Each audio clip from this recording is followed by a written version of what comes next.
హిమవరం DSP పై జయసూర్యపై Pawan Kalyan serious అయ్యారు. So ఎస్పీని నివేదిక అడిగారు. హోంమంత్రితో కూడా తనకి వచ్చిన తన మీద జయసూర్య మీద వచ్చిన ఆరోపణల వివరాలను కూడా తెలియజేశారు. ఇక్కడ వరకు బాగానే ఉంది. కానీ సార్ నిన్న డిప్యూటీ స్పీకర్ రఘురామకృష్ణరాజు రెస్పాండ్ అయ్యారు సార్. ఆయన కూడా అదే ప్రాంతానికి చెందిన వ్యక్తి కాబట్టి అక్కడ అంటే పవన్ కళ్యాణ్కి ఎవరు చెప్పారో ఏంటో డిఎస్పీ జయసూర్య చాలా మంచి వ్యక్తి, బట్ అనవసరంగా ఆయన మీద ఆరోపణలు వచ్చాయి. అక్కడ ప్యాకాట్ ఆడడం తప్పేమీ కాదు, సుప్రీంకోర్టే చెప్పింది 13 ముక్కల ప్యాకాట్ ఆడడం తప్పు కాదు అని చెప్పి జయసూర్యని వెనకేసుకొచ్చిన పరిస్థితి. ఒకసారి బయట ప్లే చేయండి. ట్రిపుల్ ఆర్ బయట. Is a very good officer.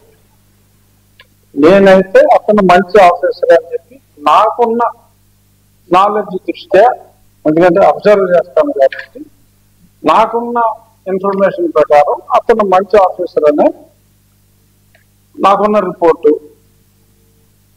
West Godavari భీమవరంలో ట్యాగ్ ఆడుతున్నారు అంటే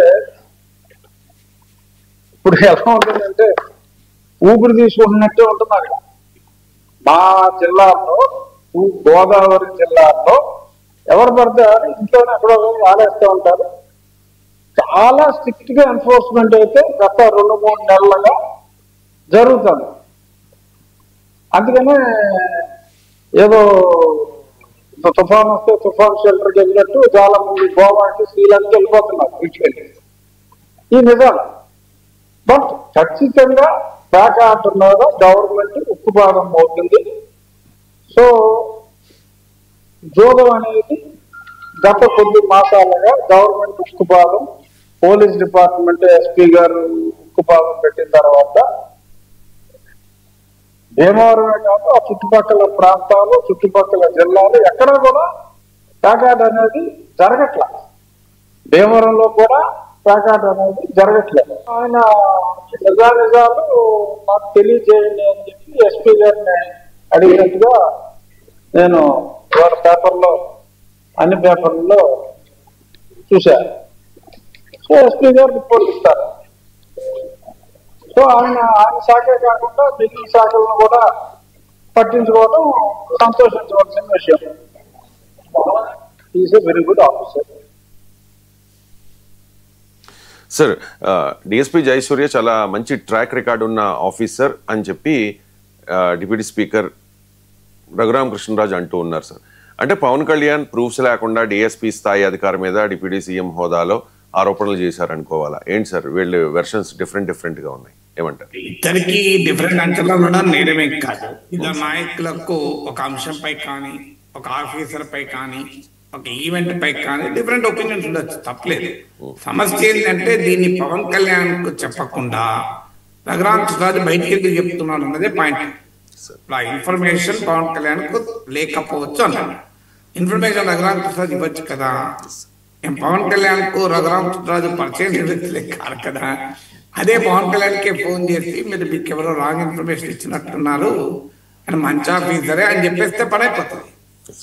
కానీ ఆయన బహిరంగంగా ఎందుకు చెప్తున్నాడు అంటే బహుశా చెప్పి ఉండాలి పవన్ కళ్యాణ్ కు. చెప్పకుండా ఉండరు, ఎందుకంటే కూటమిలో భాగస్వాములు Raghuramakrishnaraju deputy speaker, Pawan Kalyan deputy chief minister. So అందువల్ల ఇద్దరి మధ్య రిలేషన్స్ కూడా బాగున్నాయి కదా. సో అందువల్ల ఖచ్చితంగా పవన్ కళ్యాణ్ కు చెప్పి ఉంటాడు నా అంచనా. చెప్పకుండా బహిరంగంగా ఎందుకు చెప్తాడు? మరి చెప్పిన తర్వాత కూడా పవన్ కళ్యాణ్ వినలేదా? వినప్పుడు బహిరంగంగా చెప్పదలుచుకున్నాడు అంటే పవన్ కళ్యాణ్ ఆక్షేపించినట్టే కదా. పవన్ కళ్యాణ్ నీ అభిప్రాయం ఇది, మా అభిప్రాయం మాది అని చెప్పడం. ఇప్పుడు డీజీపీ ఏం చేయాలి? డిప్యూటీ చీఫ్ మినిస్టర్ ఏమో ఒక డిఎస్పీ ఆఫీసర్, మళ్ళీ ఎస్పీ కాదు, ఐజీ కాదు. డిఎస్పీ అనేది ఒక జిల్లా స్థాయిలో, డివిజన్ స్థాయిలో ఉండే అధికారి. నేను డిఎస్పీ పదవిని తగ్గించడం లేదు, హైరార్కీలో వాళ్ళ పొజిషన్ చెప్తున్నాను. డిఎస్పీ అని కానిస్టేబుల్ కూడా తగ్గించను. నేను సబ్ ఇన్స్పెక్టర్ల కానిస్టేబుల్ నుంచి మొదలుకొని డీజీగా, డైరెక్టర్ జనరల్ గా ప్రమోషన్ వచ్చే ఆఫీసర్ల వరకు క్లాసులు చెప్పిన వాడిని కనుక నాకు అందరి పట్ల గౌరవం. కానీ హైరార్కీలో డిప్యూటీ చైర్మన్, డిప్యూటీ స్పీకర్ తో పోలిస్తే డిఎస్పీ చాలా లోయర్ ఇన్ ద హైరార్కీ. మరి పవన్ కళ్యాణ్ కు నిజంగానే డిఎస్పీతో ఇష్యూ వచ్చింది అనుకుందాం. ఇక directly take it to the home minister. Home minister phone చేసి చూడమ్మా ఇంకో పలానా వ్యక్తి నాకు కంప్లైంట్ వచ్చింది చూడండి అన్నాడు. మరి అని ఉండడా అని ఉన్న తర్వాత మరి హోమ్ మినిస్టర్ యాక్షన్ తీసుకోలేదు గనక నేరుగా పవన్ కళ్యాణ్ రంగంలోకి దిగాడా? నేను గతంలో పవన్ కళ్యాణ్ వ్యాఖ్యలు మనం గతంలో మాట్లాడుకున్నాను కూడా. నేను బహిరంగంగానే హోమ్ మినిస్టర్ చెప్పాడు కదా, మీరు సరిగా పనిచేయడం లేదు, అవసరమైతే నేనే తీసుకోవాల్సి వస్తుంది హోమ్ మినిస్టర్ అని కూడా హెచ్చరించాడు కదా. మరి ఇప్పుడు కూడా పవన్ కళ్యాణ్ చెప్పినా హోమ్ మినిస్టర్ వినలేదు ఇప్పుడు అని అనుకుంటే ఒకవేళ, ఎందుకంటే హోమ్ మినిస్టర్కు డైరెక్ట్ గా చెప్పి ఉండాలి కదా, మరి చెప్పకుండా పవన్ కళ్యాణ్ నేరుగా డీజీపీకి చెప్పాడంటే హోమ్ మినిస్టర్ చెప్పినా ఉపయోగం లేదని భావించాడా? ఇప్పుడు రఘురామకృష్ణరాజు ఎన్నికేసుకొస్తున్నాడు అంటే క్లియర్ గా టీడీపీ ఆ వివాదాస్పద ఆఫీసర్ వెనకాల టీడీపీ ఉంది. పవన్ కళ్యాణ్ జనసేన ఆ వివాదాస్పద ఆఫీసర్ కు వ్యతిరేకంగా ఉన్నారు. కూటమిలోని రెండు పార్టీలకు భిన్నమైన అంచనాలు. అది ఉండడం నేరం కాదు, రోడ్డు మీదకి వచ్చడం నేరం. ఉండడం నేరం ఇప్పుడు కాదు, ఎప్పుడు కాదు. ఈవెన్ సీఎం డిప్యూటీ సీఎంల మధ్య కూడా భిన్న అంచనాలు ఉండొచ్చు, తప్పలేదు. తండ్రి కొడుకుల మధ్య కూడా భిన్నమైన అంచనాలు ఉంటాయి, అంటే తప్పలేదు కదా. కానీ ఒక కుటుంబంలో భిన్నమైన అంచనాలు ఉండడం వేరు, రోడ్డు మీదకి రావడం వేరు. రోడ్డు మీదకి రావడం ఇప్పుడు మన ఆఫీస్లో ఇంట్లో ఆఫీస్లోనూ ఇంట్లోనూ పనిచేస్తున్నారు, భార్యాభర్తల మధ్యనో తండ్రి కొడుకుల మధ్య భిన్నమైన అభిప్రాయాలు ఉంటాయి. అది సరిగా పనిచేయడం లేదు అండి, మార్చుకెళ్దామా అని భార్య అంటుంది. లేదమ్మా ఆ అభిప్రాయం ప్రకారం బాగానే పనిచేస్తున్నాడే, ఏదో కంక్లూజన్కి వస్తారు. కానీ భార్య వెళ్ళి ఇంటి పక్క ఆవిడతో మా దగ్గర పనిచేసే అతను సరిగా పనిచేస్తలేడు డ్రైవరు అని భార్య చెప్పి భర్తపై అటుపక్క ఇంటి ఆయనతో మా డ్రైవర్ పనిచేస్తలేడు అంటే ఏంది మీనింగ్? దాన్ని ఏమనుకోవాలి? రోడ్డు మీద పడేసుకోవడాన్ని. ఆల్రెడీ కూటమిలో అనేక చోట్ల ఈ ప్రాబ్లమ్స్ వస్తున్నాయి. సో మీకు ఇప్పుడు ఏకంగా నిన్న హోమ్ మినిస్టర్ మాట్లాడిన దాంట్లో మనకు స్పష్టంగా అసహనం కనపడుతోంది. చిచ్చు పెడుతున్నారు ఏంటి అని ఆమె ప్రస్తావించారు కూడా, అంటే చిచ్చు పెట్టే అంశంగా భావిస్తున్నారు అని. సో అలాగే దీనికి జగన్మోహన్ రెడ్డి కారణము, వాళ్ళు ఆ సమయంలో మీరు ప్రశ్నలు అడిగి ఉంటే ఈ పరిస్థితి వచ్చేది కాదు అంటున్నారు. మరి అంటే అర్థం ఏంటి? నేనే ప్యాకాట ఎంకరేజ్ అవుతుంది, జగన్ కాలంలోనే స్టార్ట్ అయింది, దాన్ని మీరు అప్పుడు అడగలే, ఇప్పుడు అది కంటిన్యూ అవుతుందని మరి హోమ్ మినిస్టర్ చెప్తున్నారా? అదే నిజమైతే మరి డిప్యూటీ స్పీకర్ చెప్తున్న వాదనకు భిన్నం కదా.